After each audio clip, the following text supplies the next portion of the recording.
Hello and welcome to a episode of the Euro blog for November 2022. Small disclaimer, this video may well contain triggers as we do talk about suicide, anxiety, depression, as well as things like substance abuse and a range of mental health difficulties that people face every day. So please, if you do go into this, do just be aware and make sure you look after yourself before and after, especially if that means talking to someone else and getting their support. Now, onto the vlog. Hello and welcome back to another episode of You're Right, the Movember blog for mental health. This is the 17th of November 2022 and this is your 17th vlog. And I'm joined today by Daymond, who I met through the beard struggle, actually, like many others that you will have seen on this podcast. He's also one of the ambassadors within there.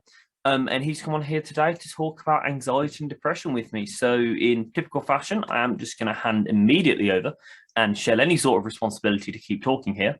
I'm just going to hand over. So yeah, over to you, my good man. Yeah, it's a difficult thing for men. It really is. I mean, it's a stigma in both the sense because each one of them is difficult on their own, but when you tie the two together, it makes it even worse. And we're supposed to not have feelings about this. We're just supposed to be big. We're supposed to be tough. The anxiety itself, it's you fear everything, you worry about everything. Does this person like me? Do these people accept me? How am I paying my bills? It just racks you. But if you couple it with your depression, and depending on the form of depression, when things go wrong with your anxiety, it can also affect you mentally and put you in a place that's sometimes not okay. I think there is. I think that the world's definitely becoming more accepting around mental health and talking to it. But I think that there's not a lot of people that understand the combinations of what you can be hit with.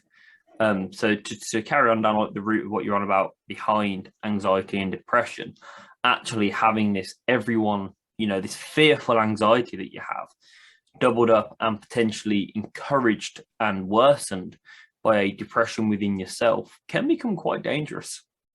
It really can. I've been struggling with it since I was 18. Both my parents are attempted suicide. So it's not just a one individual thing. There's genetics behind it now. But yeah, it had a big stigma of you just walk it off, you're fine, whatever, you'll get through it.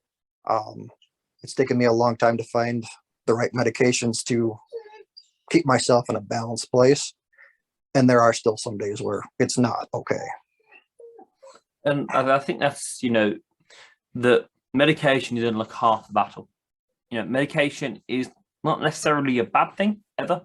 It's really good. It helps people stay within kind of a safe zone for them. It keeps people alive a lot of the time. But it is only half the battle because then, of course, you can medicate the problem, but the problem might still exist.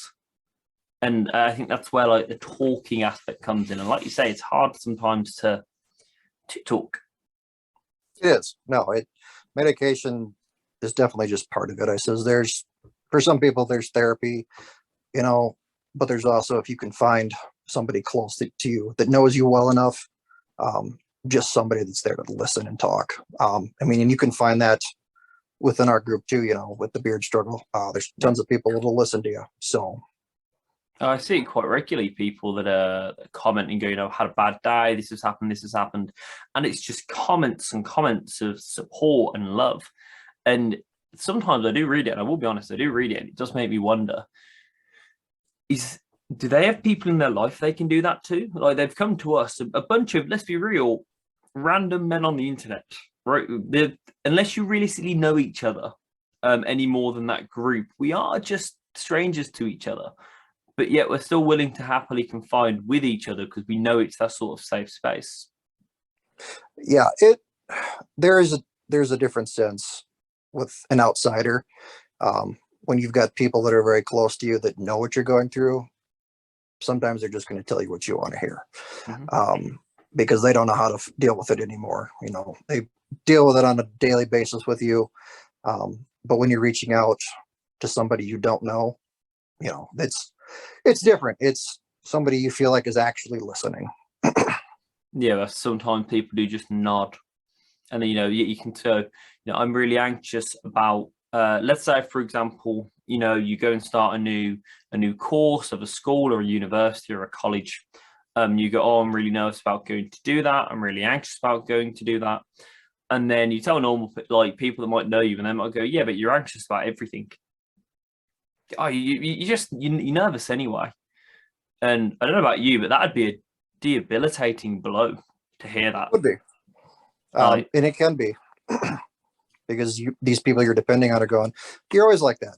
You're right. I'm always like that. But that's part of the, the mentality is it's always there. especially as a man, I do find that, and feel free to disagree, but I do find that having someone to say that statement to, and if you heard that from them, it's almost like they've shattered like an unspoken word of trust that you guys have just had. I don't feel like we can speak to everyone in the world. I feel like there's definitely still a bit of a stigma around men speaking, and while it's getting better, I don't think it's entirely resolved. No, I agree. I mean, between worst, we're supposed to have feelings.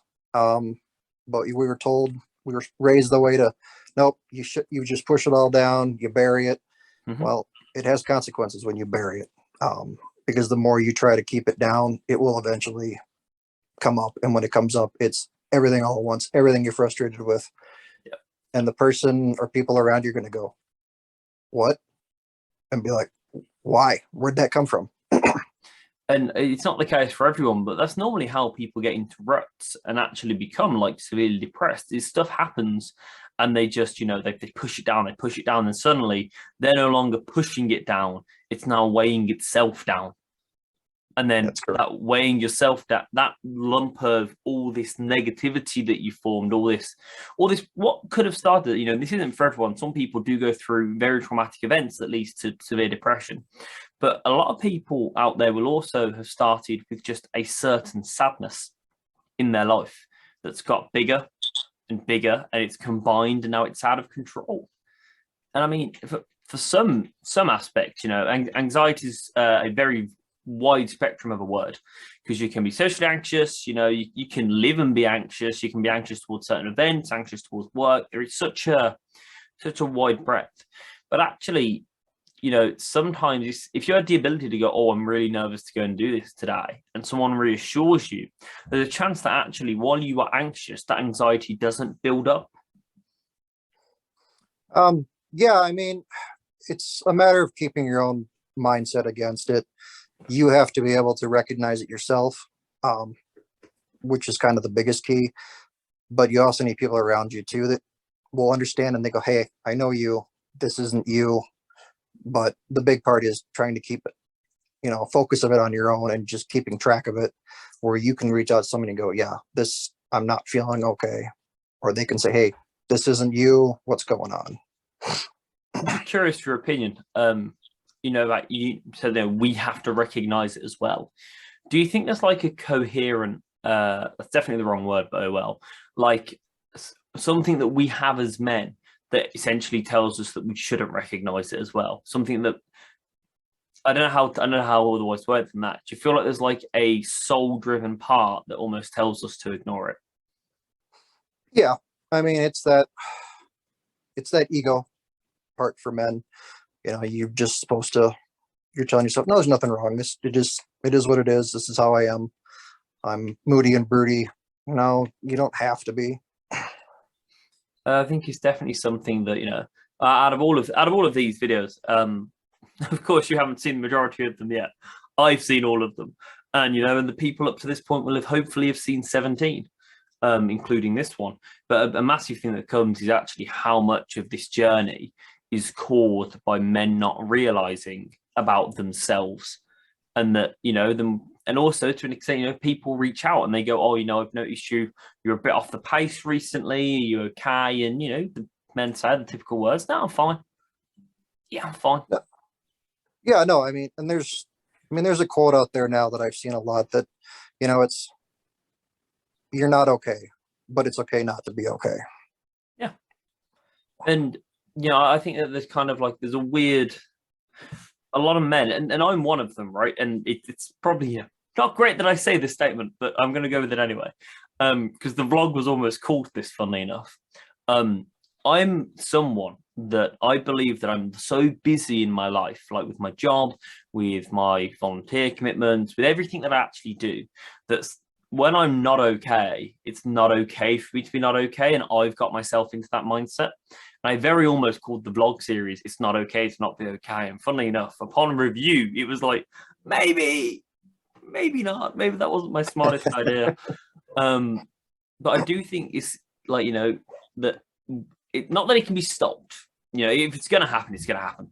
If you're going to end up in a rut, it's going to happen. And it's a shame, but it's where we are. But I think there's stuff that we can do to stop that blow, or to lower that blow. And I do think, you know, that statement where it's okay to not be okay is something that we as men, and you know, you can extend it out to people, everyone as people, absolutely, just need to accept that statement.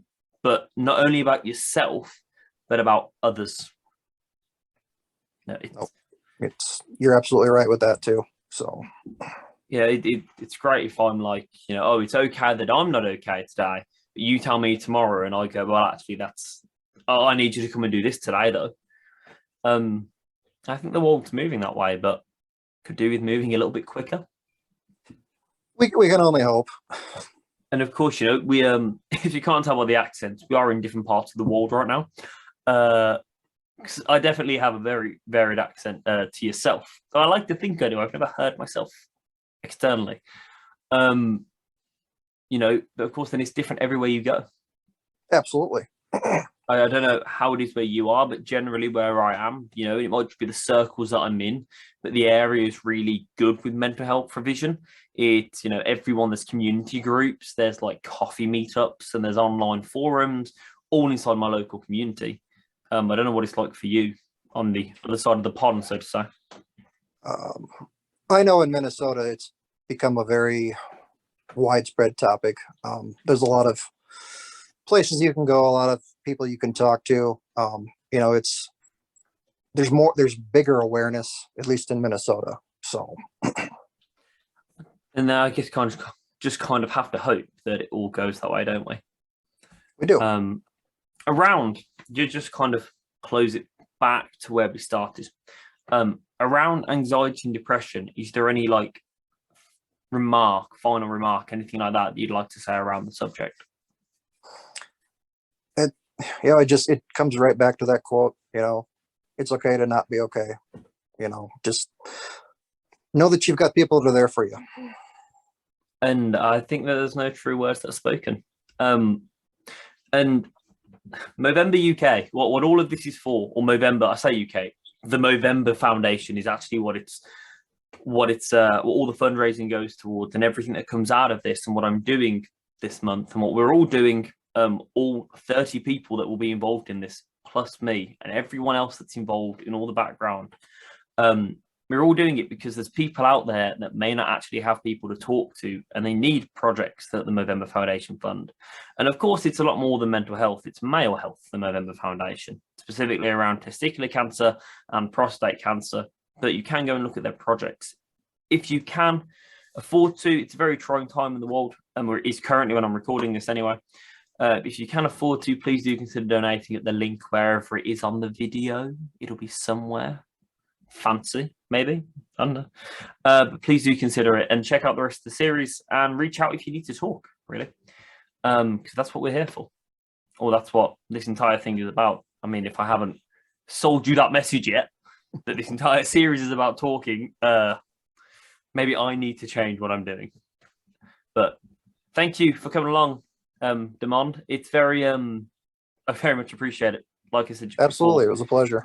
It's phenomenal to have more people involved and to have this conversation with more than just the mirror in the morning. So thank you very much. And to You're very welcome. All you wonderful viewers out there, thank you for watching. And I'll be back tomorrow with another one of these vlogs. So please do tune in. Have a very wonderful rest of your day, and I'll catch you in the morning. Goodbye, guys. Thank you for watching that You're Alright vlog. It's been a phenomenal journey that we've been on to get this far, and we're hoping that it will long outlive the vlog series.